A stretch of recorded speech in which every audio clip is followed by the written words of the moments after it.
Hi guys, hope everybody's doing pretty good today, this wonderful Saturday. Um, I wanted to talk to you about, I came on, I'm thinking that was Tuesday when I was explaining to you guys that I had a very bad flare and how I couldn't move that day or that week. And normally when I have really bad flares, I call my rheumatologist the next day to let her know what's going on and how I'm feeling. So I was explaining to my rheumatologist that my RA, my rheumatoid, I had a really bad flare. I had trouble seeing. I was very weak. I couldn't move. My arms, my legs, and things. I couldn't move. And after our talk and everything, she was like, she didn't think that it was a RA flare. She actually thought, or she's thinking, that I had an MS flare.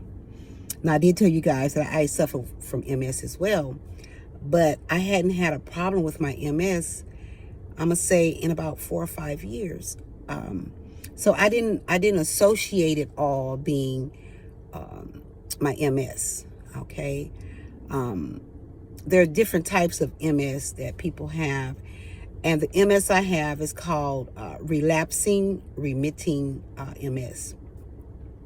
And what that means is I would have a long period of time that I'm in remission, and then I might have a relapse. And the relapse normally lasts between 24 to 72 hours, which is what was happening with me. And then you start feeling better. So now you're basically back into remission again. And I'm hoping that that's the case, that I'm back in remission. But all of my autoimmune diseases, they kind of go together in a way. Because like I was telling her, I was having trouble seeing. And I associated that with my Sjogren's, my eye problem. And I was having the numbness and the lack of concentration and the weakness. I associated that with my fibromyalgia. And the fatigue, I associated it with my rheumatoid. So when I put them all together, I'm like, okay, this is a RA flare. But in actuality, it was an MS flare. And a lot of you've heard of MS, multiple sclerosis. And what that basically is when your central nervous system becomes like damaged. I'm gonna say the lining is called myelin. When the lining of your nervous system or your nerves becomes damaged. And so that's what happens with me. The nerves have become damaged. That's why I have a lot of different issues. But I really didn't think about it being MS because, like I said, I had been in remission for about 5 years. So this was like, oh, it's almost like I knew I had MS, but I basically put it on the back burner because I had been in remission and most of my problems came from my rheumatoid. So I'm just letting you guys know that when I said I had a flare, we associated with, she has rheumatoid, and sometimes that happens. But by me having MS, that becomes a really big concern. So what we're hoping is that I don't have another relapse anytime soon. Because if I do, that means the disease is progressing, and I'm trying to do everything in my power to slow it down. I'm taking my medication for my MS so that I can slow it down. The next thing I'm going to do to try to combat all of these things is to start changing more of what I eat. Like I told you guys before, is I only eat certain things, but I'm going to start incorporating some different some different ingredients into my my routine. I'm gonna start making, smoothies, and I'm gonna start doing juicing with different ingredients that helps with inflammation and things like that, because most of the diseases that I've read about comes from the gut. So once I get that down packed, hopefully I will see a big change in all of this, a big change with my RA, a big change with my MS, a big change with my Sjogren's, a big change with my fibromyalgia, a big change with the sciatic nerve problem that I have. I'm hoping that with all of the things that I've been reading about, the ingredients I should be using, all the research that I've done, that if I follow these things, I can kind of get a good hold on this. Because with all of this going on, no matter how much I work, no matter how much I try to take care of my son, no matter how much I try to take care of myself, of anything in my life, it kind of takes a big toll on you sometimes when you have so many issues and you're trying to live with these things, and every time you think you have a hold on one, something else pops up. I'm like, I've had a good control over my MS, and then boom, like out of the blue, something triggers it. Something happens where it causes more on you. You know what I mean? It causes you to get a little bit depressed. Wow, I have this, that, and the other.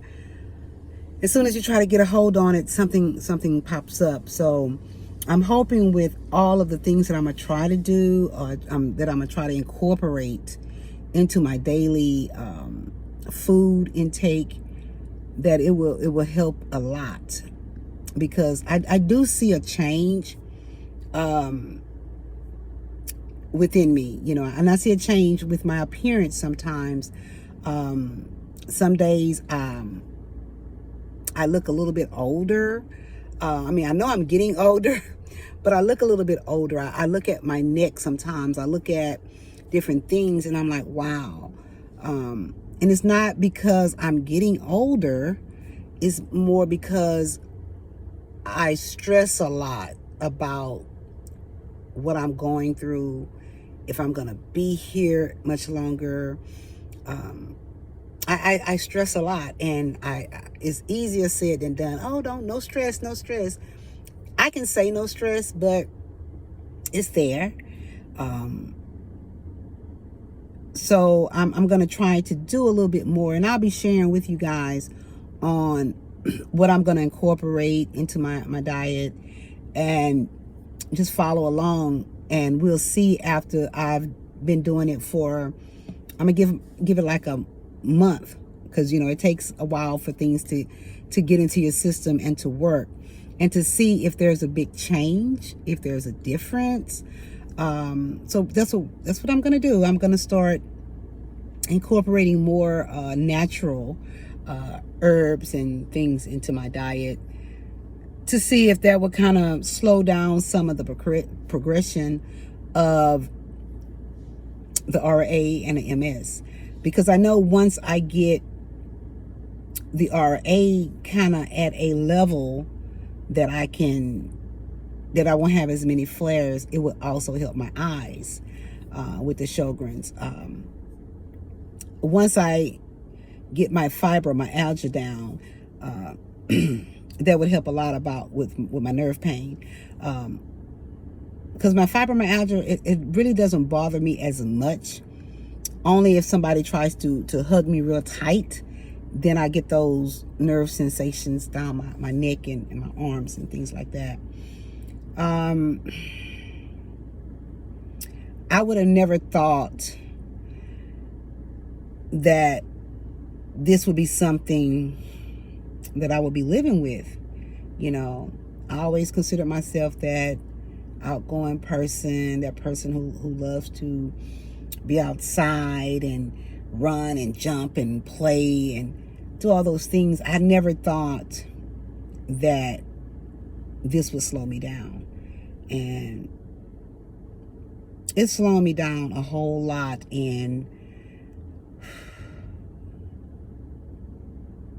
I take a moment.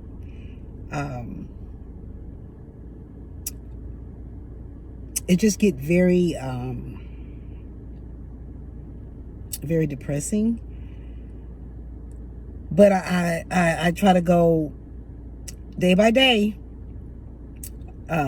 If one day isn't going well, that doesn't mean tomorrow it's gonna, be bad. The next day probably be a good day. Like today, it was a good day.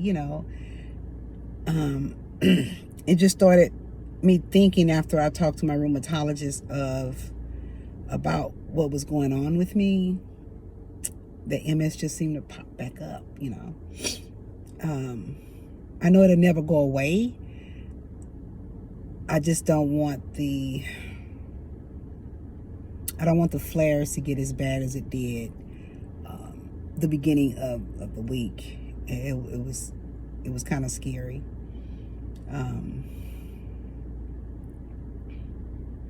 I'm just going to start trying different things to see if I can get a hold of this, because it has a hold on me, and I got to figure out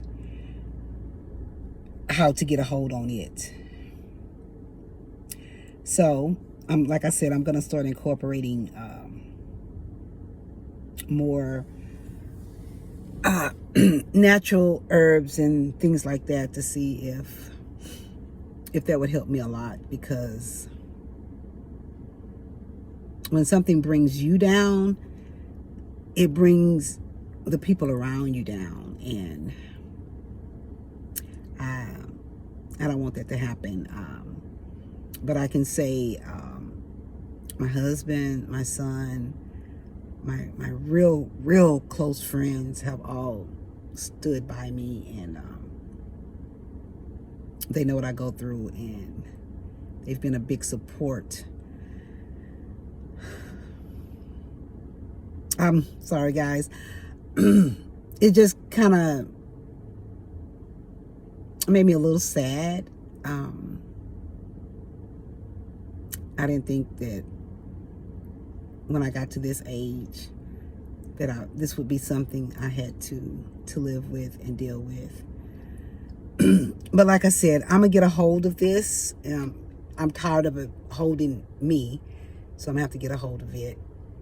So I'm gonna start incorporating things. So I want you guys to stay tuned and to let's see if the things that I incorporate will make a difference. So until then, I'll talk to you guys later. Bye.